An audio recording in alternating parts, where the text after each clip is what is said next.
اور پھر ہم بات اپنے جب اگر پاکستان کی کرتے ہیں تو بہت افسوس کی بات ہے کہ اس وقت جو گیپ ہے، جو سیاسی خلا ہے قیادت کا، ہم بار بار یہی کہہ رہے ہیں کہ سیاست دانوں نے اپنا ان کا اصل روپ سامنے نظر آ گیا ہے۔ اسامہ بن لادن سے لے کے تمام جو دہشت گرد ہیں ان کی حمایتیں بھی جاری ہیں، اور جو ہماری جمہوریت پسند جماعتیں تھیں ان کا بھی آپ نے حال دیکھ لیا، اپنے اپنے صوبے انہوں نے بانٹے ہوئے ہیں، مذاکرات کی باتیں ہو رہی ہیں، اور بس یہی ہے کہ کوئی بھی ان حالات کو سدھارنے یا سنوارنے کے حوالے سے کوئی ٹھوس قدم نہیں اٹھا پا رہا۔ تو یہاں پر وہی بات آتی ہے کہ جو 4-5 کروڑ شیعہ عوام ہیں وہ پاکستان کی پوری تقدیر اور پورا ایک حلیہ بدل سکتے ہیں، اور اگر سیاسی ہماری مذہبی سیاسی شیعہ جماعتیں وہ بھی اپنے آپ میں یکجہتی کا مظاہرہ کریں اور جو یہ خلا ہے سیاسی قیادت کا وہ اسے پور کر سکتے ہیں۔ لیکن فی الحال ابھی تک ہمیں انتظار ہی ہے کہ ہم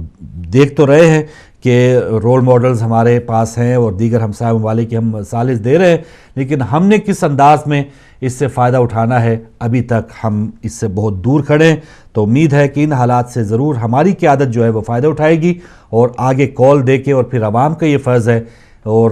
ہو سکتا ہے یہ بھی کچھ ہچکٹاہٹ ضرور ہو، کیونکہ رہبر یا کوئی بھی قائد جو ہے وہ اسی طرح یا اس وجہ سے ہی کامیاب ہو سکتا ہے کہ جب ان کے پیچھے ان کی عوام کھڑی ہوں۔ بہت سی کالز، بہت سے ثانیات ہوتے ہیں، لیکن چند مخصوص افراد کے علاوہ ہمارے جو جلوس ہیں، ہمارے جو احتجاجی دھرنے ہوتے ہیں اس میں بس وہی چند لوگ جاتے ہیں، لیکن کوشش یہی ہونی چاہیے جب ساری قوم کے حقوق کی بات ہو تو پھر یہ 4-5 کروڑ افراد جو ہیں، بلکہ یہاں تو ملین مارچ کافی ہوتا ہے کہ 10 لاکھ افراد جو ہیں اگر کسی سڑک پہ جمع ہو گئے تو ایک بہت بڑا ایک تاثر یا ایک بہت بڑا چینج لا سکتے ہیں حکومت کے دماغوں میں، یا بلکہ حکومت کو ہی وہ گرانے میں کامیاب ہو سکتے ہیں۔ لیکن یہاں پر ابھی 5 کروڑ افراد میں ہمیں کوئی ایسے 10 لاکھ افراد بھی نظر نہیں آ رہے، بدنصیبی ہے۔ تو پھر اگر یہی سلسلہ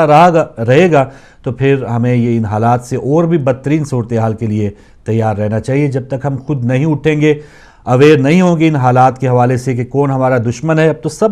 ہماری آنکھوں کے سامنے چلا آ رہا ہے کہ 10 محرم اور جلوسوں کے حوالے سے بھی بہت سی پابندیاں لگائی جا رہی ہیں، اور کون لوگ اب دوبارہ مہمانان خصوصی بنے ہوئے ہیں کہ وہ لوگ جو برقع پہن کے بھاگے تھے، اور پچھلے کل کے ایک پروگرام میں بہت اچھا حامد رضا صاحب نے مولانا عبدالعزیز صاحب کو ایک بہت اچھا ایک بیان دیا یا ایک بات بتائی کہ آپ جو جہاد الفرار کے ایک بانی ہیں کہ آپ نے برقع پہن کے بھی بھاگنے کو آپ نے کوئی عار نہیں سمجھا تھا، تو اب آپ ہمیں بتا رہے ہیں کہ شریعت کیا ہے، اور آپ ہمیں بتا رہے ہیں کہ پاکستان کو کس طرح بچانا ہے۔ آپ قرآن و سنت اور حدیث کی باتیں کر رہے ہیں کہ جہاں ایک مسجد سے اتنا اسلحہ برآمد ہوا۔ تو یہ بات ہے کہ جن لوگوں کو ابھی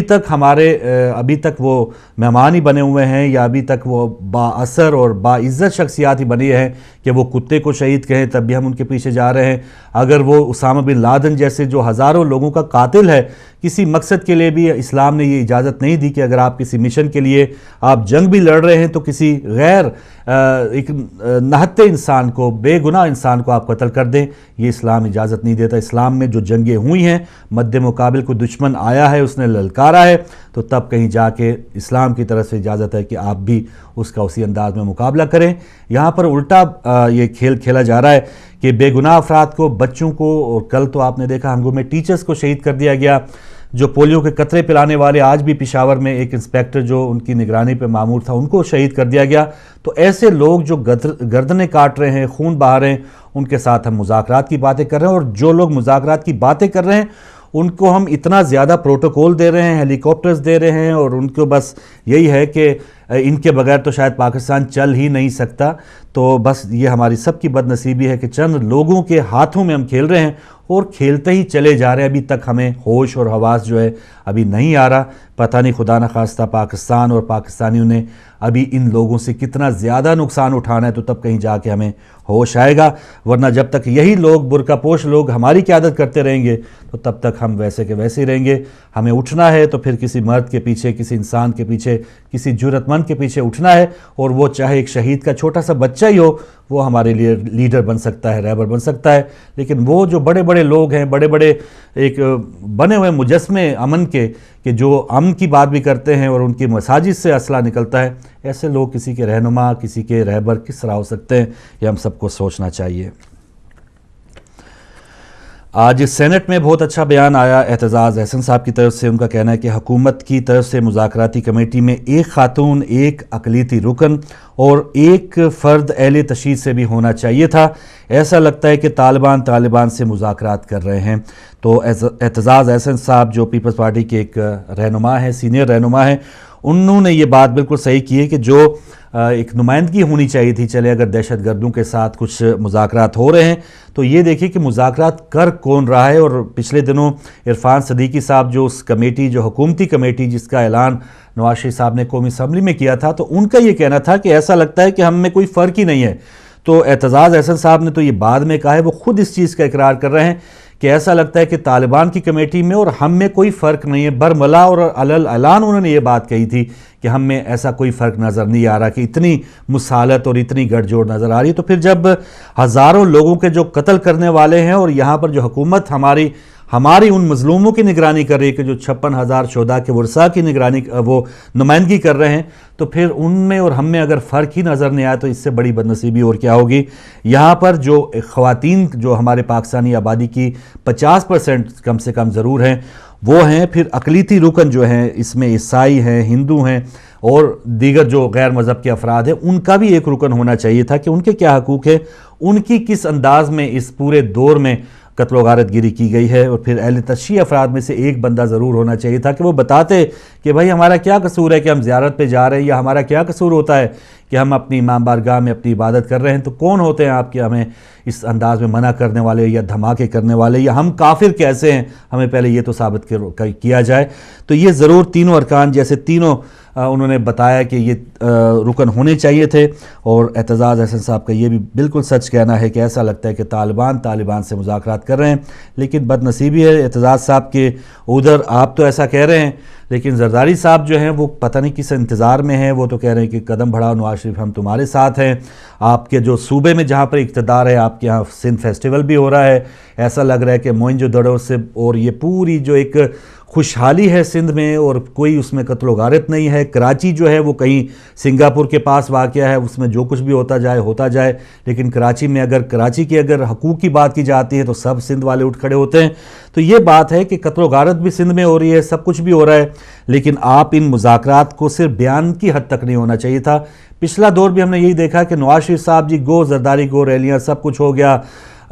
ٹینٹ بھی لگے مینار پاکستان میں لوڈ شیڈنگ کے خلاف، وہ پنکھی لے کے آگئے شہباز شریف صاحب، سب ڈرامے بازی رہی. لیکن کسی نے بھی پراپر انداز میں اس حکومت کو گرانے کی کوشش نہیں کی. اور اس بار بھی جو اپوزیشن ہے، خورشید شاہ صاحب بھی اپنا بیان ضرور دیتے ہیں، بلاول بھٹو زرداری صاحب کے بیانات ہمیں بہت اچھے لگتے ہیں کہ وہ طالبان کی مذمت کرتے ہیں. لیکن اب کس چیز کا وہ انتظار کر رہے ہیں؟ اگر کال دیں اور پیپلز پارٹی واقعی ایک بڑی ملکی جماعت ہے تو پھر اس سے بدترین حالات کیا ہوں گے کہ طالبان سے مذاکرات کر رہے ہیں اور تمام جو دیگر جماعتیں ہیں وہ آپس میں بندر بانٹ اور آپس میں وہ کھیل تماشے کر رہے ہوں. آج بھی سندھ اسمبلی میں پچھلے 5 سال جو گیو اینڈ ٹیک رہا ہے ایم کیو اور پیپلز پارٹی کا، آج سندھ اسمبلی میں ایک شہادت کے خلاف ایم کیو ایم کے بہت سے ارکان نے، بلکہ سارے ارکان نے سندھ اسمبلی سے بائیکاٹ کیا. تو کیا فائدہ ہوا؟ پچھلے 5 سال کی جو آپس میں ان کا بھائی چارہ تھا، محبتی، عوام تو اسی طرح پس رہی ہیں، عوام تو اسی طرح لوٹ رہی ہیں، مر رہی ہیں. تو یہ پارٹیاں جو ہیں عوام کے لیے نہیں اٹھتی، نہیں کھڑی ہوتی.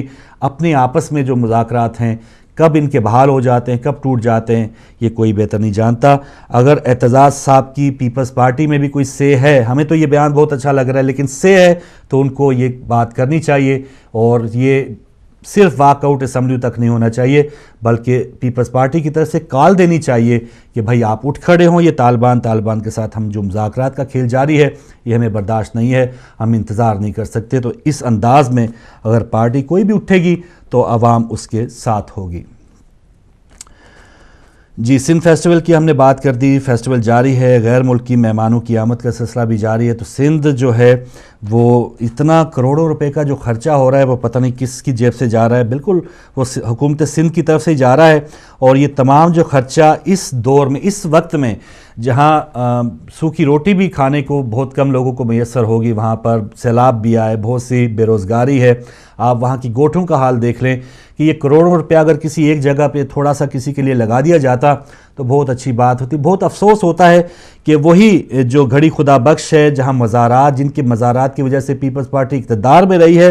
اسی مزار کی دیوار پہ ایک چڑھا ہوا بچہ, اس کے تن کے اوپر کپڑا بھی نہیں ہے. تو بھٹو صاحب کا وہ نعرہ کہ روٹی کپڑا مکان, وہ کہاں گیا؟ وہ جس نعرے کی وجہ سے, جن قبروں کی وجہ سے پیپلز پارٹی اقتدار میں آئی, اور ان کے مزارات کی جو دیواریں ہیں ان کے اوپر بھوکے ننگے بچے پڑے, وہ کھیل رہے ہیں مٹی میں, لٹ پت جو ہے وہ ایک ان کے چہرے جو ہیں وہ آپ دیکھ سکتے ہیں کہ کس انداز میں ان کے چہروں سے وہ بھوک, وہ پیاس اور وہ غربت جو ہے وہ جھلک رہی ہے. تو پھر ہمارے یہ جو حکمران ہے وہ سندھ فیسٹیول منا رہے ہیں, بیرون ممالک سے جو مہمان آ رہے ہیں ان کی آؤ بھگت ہو رہی ہے, 5 سٹارز میں بہت سے ایسی کمیٹیز بنا دی گئی ہیں, پروٹوکول دیے جا رہے ہیں. تو بس یہی ہے کہ اللہ تعالیٰ ہی ہے کہ ان سب کو ہدایت دے اور صحیح معنوں میں پاکستانی عوام کا جو دکھ درد ہے اس کو سمجھنے کی توفیق عطا فرمائے. اگر نہیں, یہ قابل ہدایت نہیں ہے, تو اللہ تعالیٰ سے دعا ہے کہ ایسے تمام حکمرانوں سے ہمارے عوام کو چھٹکارا عطا فرمائے. لیجئے فوج کی ہم بات کریں تو فوج کی کل راولپنڈی میں کور کمانڈرز کانفرنس ہوئی ہے. جنرل راحیل شریف نے ملکی حالات اور دورہ سعودی عرب کے بارے میں بریفنگ دی ہے. دورہ سعودی عرب بہت اہم ہے. راحیل شریف صاحب کتنے وہ جرنیلی طاقت رکھ سکتے ہیں, کیونکہ نواز شریف صاحب جو ابھی ایک کرکٹ بورڈ میں کوئی ایسا بندہ برداشت نہیں کرے, ذکا اشرف صاحب کیونکہ ان کی پارٹی کے لگائے ہوئے نہیں تھے, تو وہ ایک بار کورٹ نے ان کو بحال کیا ہے, لیکن پھر ان کو کل سے ان سے نکال کے باہر کیا. اور نجم سیٹھی صاحب جو الیکشن میں ان کے کافی کام آ چکے ہیں, تو ان کو پی سی بی میں دوبارہ چیئرمین لگایا گیا ہے. تو اس سے آپ اندازہ لگا لیں کہ کرکٹ بورڈ کا چیئرمین لگانے کے لیے انہوں نے اتنا زیادہ ٹکر لے لی ہے بورڈ سے بھی اور عوام سے بھی اور